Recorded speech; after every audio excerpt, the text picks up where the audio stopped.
അപ്പോൾ ഇന്നത്തെ പരിപാടി നല്ല നാടൻ കോഴി കണലിൽ ചുട്ടിട്ട് കൊത്തി അരിയാൻ പോവുക. ഒരു സ്പെഷ്യൽ ഐറ്റംസ് ആട്ടത്. അപ്പോൾ അതെങ്ങനെ ചെയ്യണം, ഇതിലെന്തൊക്കെ മസാലകൾ ചേർക്കണം എല്ലാം നമ്മളെ വീഡിയോയിൽ ഉൾപ്പെടുത്തിക്കുന്നു. വീഡിയോ സ്കിപ്പ് ചെയ്യാതെ ഫുള്ളായിട്ട് വാച്ച് ചെയ്യാൻ ശ്രമിക്കുക. ഓക്കെ, അപ്പോൾ ഇതെങ്ങനെയാണ് പാചകം ചെയ്യേണ്ടതെന്നുള്ളത് പോയി നോക്കിയാലോ.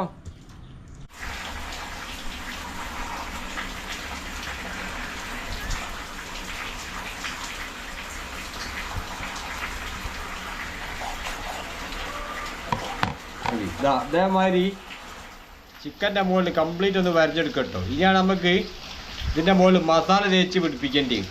ചിക്കനിൽ തേക്കാളേ മസാല തയ്യാറാക്കി എടുക്കാം. പുറത്ത് നല്ല മഴയാണ് കേട്ടോ, അതാണ് അകത്തേക്ക് വന്ന്. ഓക്കെ, അപ്പോൾ ഓരോന്നോരോന്ന് കണ്ണെടുക്കാണ്ട് കണ്ടോളി.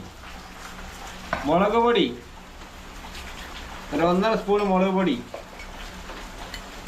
മഞ്ഞൾപ്പൊടി 1 സ്പൂണ്, കുരുമുളകിൻ്റെ പൊടി 1/2 സ്പൂണ്, ചിക്കൻ മസാല 1 സ്പൂണ്,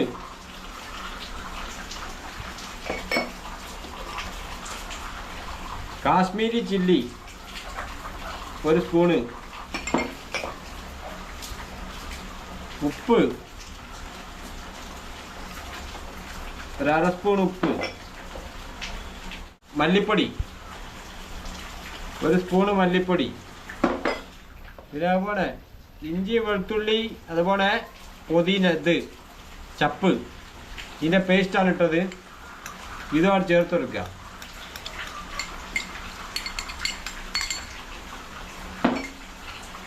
രണ്ട് പൂനാരങ്ങ കട്ട് ചെയ്ത് വെച്ചിക്കണ്. നാരങ്ങ നല്ലടോ നമ്മളെ മസാലയിലേക്ക് നല്ലതായിട്ട് പിഴിഞ്ഞെടുക്കുക. പിന്നെ വിനാഗിരി സുർക്കനാട്ടോ മിക്സാക്കണത്. സുർക്കയും കുറച്ച് ചേർക്കുക. നല്ലതായിട്ട് മിക്സാക്കിയാൽ എടുക്കുക. അപ്പം മസാല ഒക്കെ നല്ലോണം ജോയിൻ്റ് ആയിട്ട് വരെ മിക്സാക്കി കൊടുക്കട്ടോ. ഏകദേശം ഈ ഒരു പരുവത്തിലാക്കി എടുക്കുക മസാലകൾ കംപ്ലീറ്റ്. ഇനി ഇത് ചിക്കൻ വരേക്ക് തേച്ചാണ് പിടിപ്പിക്കുക. ചിക്കൻ്റെ എല്ലാ ഭാഗത്തേക്കും ആകണ വരെ നല്ലതായിട്ട് തേച്ചാണ് പിടിപ്പിക്കുക.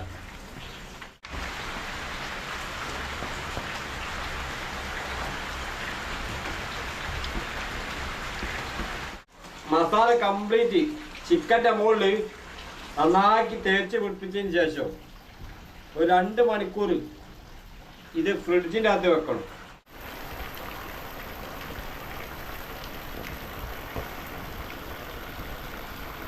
ചിക്കനൊക്കെ കംപ്ലീറ്റ് ഗ്രില്ലുമ്മൽ സെറ്റാക്കി വെച്ചിക്കണ്. ഇതൊന്ന് ചുട്ടെടുക്കുക.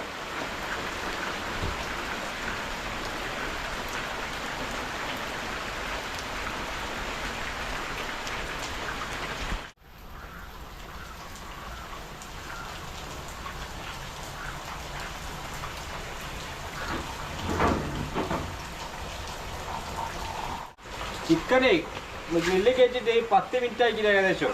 ഇനി നമുക്ക് തിരിച്ചിട്ട് വെക്കുക.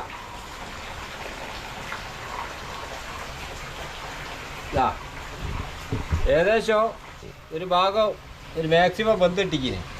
ഇനി ഒരു ഒറ്റ വട്ടം കൂടെ നമുക്ക് തിരിച്ചിടാം. ഒരു 10-15 മിനിറ്റ് കഴിഞ്ഞിട്ട്. അപ്പം ചിക്കൻ ഏകദേശം അയക്കിനിട്ടോ. അപ്പം ഏകദേശം നമ്മൾ ഒരു 1/2 മണിക്കൂറിനടുത്ത് നമ്മൾ കണലിൽ വെച്ച് വേവിച്ചിരിക്കണ്. ഇത് നാടൻ കോഴി ആയിക്കോട്ടെ ഒരു 1/2 മണിക്കൂറിനടുത്ത് നമ്മൾ കണലിൽ വെക്കണം ഇത് വെന്ത് കിട്ടണമെങ്കിൽ. ഇതിപ്പോൾ 2 ഭാഗവും നല്ലോണം വെന്തിക്കണ്. ഇത് നമുക്കൊന്ന് ഇറക്കി വെക്കുക.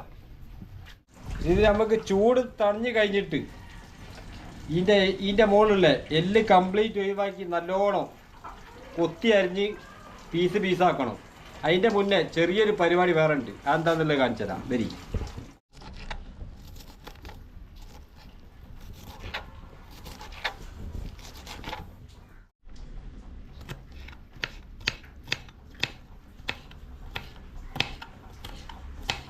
വലിയുള്ളി അതുപോലെ ക്യാപ്സിക്കോ ഇത് നൈസാക്കി അരിഞ്ഞ് വെക്കട്ടോ. ഇനി നമുക്ക് ആ ചിക്കന് നല്ലോണം ചെറിയ ചെറിയ പീസാക്കിയിട്ട് അരിഞ്ഞെടുക്കേണ്ടിയുണ്ട്. ഇതാ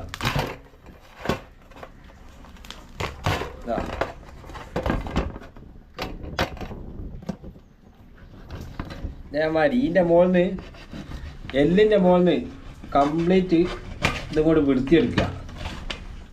ഇറച്ചി മാത്രം വൃത്തി കൂടെ എടുക്കുക.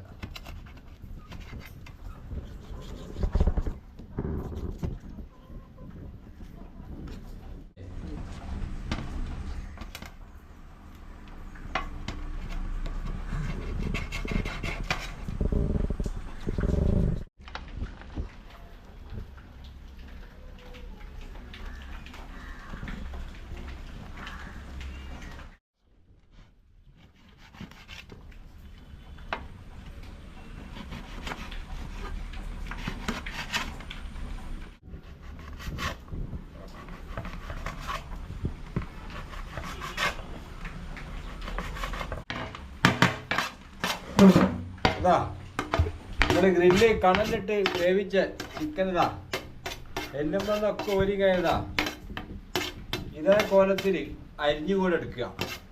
ഇനി നമുക്കൊന്ന് ഉള്ളിയും ക്യാപ്സിക്കും ഒക്കെ ഇട്ടിട്ട് ഒന്ന് വേവിച്ചെടുക്കേണ്ടിയുണ്ട്.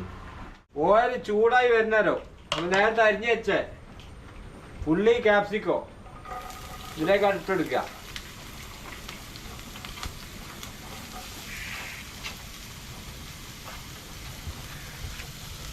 ഉള്ളി ക്യാപ്സിക്കോ അതുപോലെ ചിക്കൻ പീസാക്കി വെച്ച് അതും ഇതിലേക്ക് ഇട്ട് കൊടുക്കുക.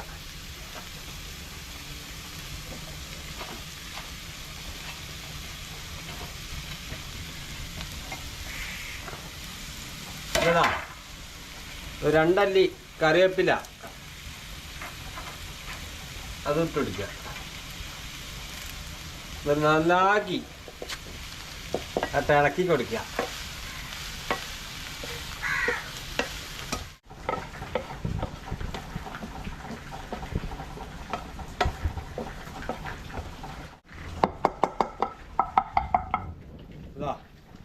ഇതേ കോലത്തിൽ വേവിച്ചും കൂടെ എടുക്കുക കേട്ടോ.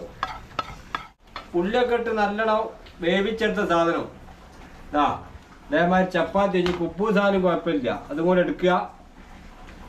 അതിലേക്ക് കുറച്ചും കൂടെ എടുത്തിട്ടുക.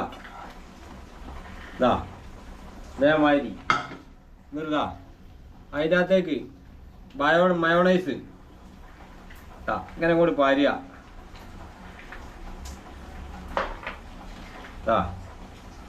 ചപ്പാത്തി അതേമാതിരി എങ്ങനെ ഉണ്ടെന്നുള്ളത് നോക്കാം കേട്ടോ. ടേസ്റ്റ്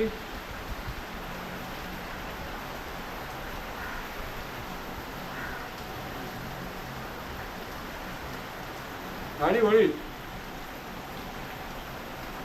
ഗംഭീര സാധനം കേട്ടോ. നല്ല ടേസ്റ്റ് ഉണ്ട്.